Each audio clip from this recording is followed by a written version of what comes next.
So what are the liabilities in tort? Generally, each person is liable for his or her own torts. So what happens, what we are saying is that generally you are liable for your own torts. I am liable for my own. But there are circumstances that another person may be held liable for torts committed by another. And this is what we mean by vicarious liability. And it tends to occur in employer-employee relationships. When another person is liable, what do we need to establish? That there must be a master-servant relationship, and the servant must have been acting in the course of employment at the material time. So again, we ask ourselves, who is a servant? And we need to do the control test. A servant is someone who the master has control over. That is, there's a contract of service, and their own judgment is not brought into question. There's a difference between someone, an independent contractor, and someone employed over a contract of service. An independent contractor, you're supposed to use your own judgment. Someone under contract of service, essentially you are told what to do, when to do, and how to do this. Take, for instance, the bank employees or any other employees. You're given the stipulated time on when you should arrive in work. You're also given your duties, whether you are a teller, you're the operations manager, you're the branch manager. You're also given the hours which you need to work in a week, the leave days you're entitled to, and if anything happens, given reporting structure.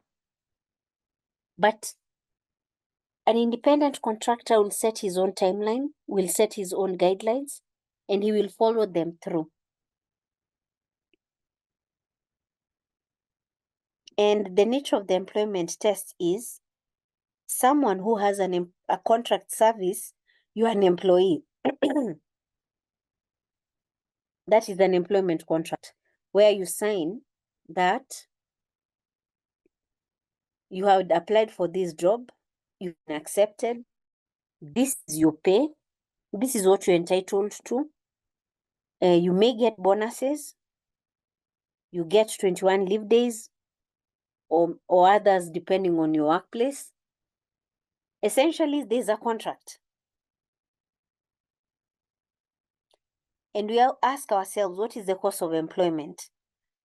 Acts done under the course of employment, and it is proven that they were authorized by the master, then that employer will be liable for them, for those acts he actually authorizes, and even though expressly forbidden by the employer.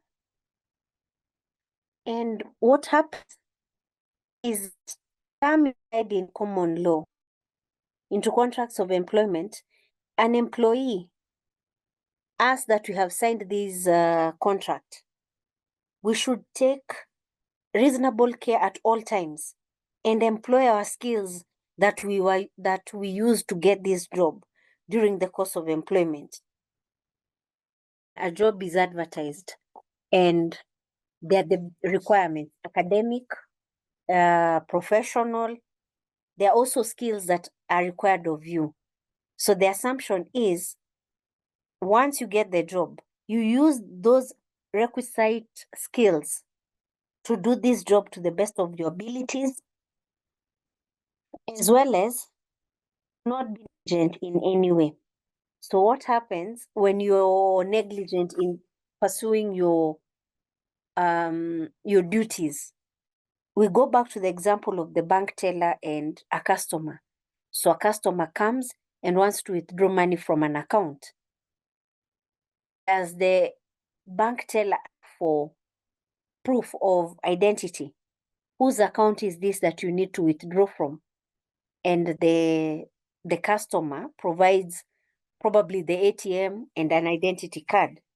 So what happens when the teller does not his identification and proceeds to allow the customer to access the account and withdraw cash? He will have acted negligently and he will be liable for his own misdeeds. So the employer is liable if he has authorized the commission of that.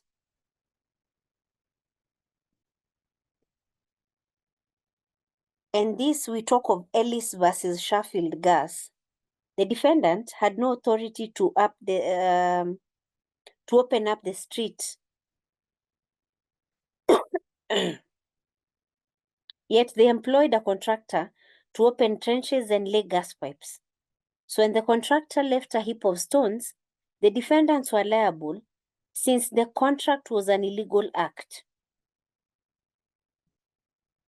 If it was okay for them to dig up the streets, then the defendant would not be liable. This is what we are talking about.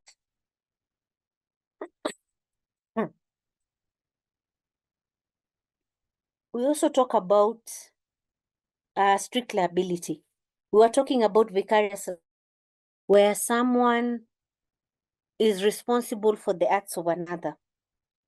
But in strict liability, this is fault-based liability. That is liability without fault. And we distinguish strict liability from absolute liability. In absolute liability, a particular wrong is actionable without fault, and there is no defense available to the wrongdoer. But in strict liability, the wrongdoer has a number of defenses available to him. And for strict liability, we talk of the Ryland versus Fletcher case. And in this, the defendant owned a mill and constructed a reservoir on their land. The reservoir was placed over the mine, whose passages communicated with draining mine of the plaintiff. The defendant was not aware of this fact and therefore took no precaution against it. Water from the reservoir filtered through to the disused mine shafts and then spread to a working mine owned by the claimant, causing extensive damage. So what was held? The defendants were strictly liable for the damage caused by an unnatural use of land. It didn't matter that there was no fault on their part, and it didn't matter that they didn't know. So Lord Cranworth explains behind the rule behind the Ryland versus Fletcher case. If a person brings or accumulates on his land anything which, if it should escape, may cause damage to his neighbor, does so at his own peril. If it does escape and cause damage, he is responsible, however careful he may have been and whatever precautions he may have taken to prevent the damage. This rule is regarded as a type of nuisance, but it is a strict liability in that the defendant may be liable in the absence of any negligent conduct on their part. We had talked about the element of negligence being part of, negligence is a very important part of tort law, where a duty of care was owed and a breach was done. In strict liability, we are saying where you introduce an unnatural use of land and it accumulates and it causes mischief. Ideally, you are not, there's no need for anyone to prove negligence. Whether you knew that water could overflow, it stops to matter. and you're held liable. You must remember this is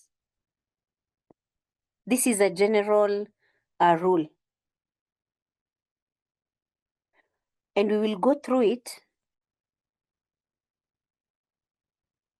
We'll finish up on that. Let's go back to trespass. Liabilities in tort are either vicarious liability or strict liability. The rule in Rylands versus Fletcher.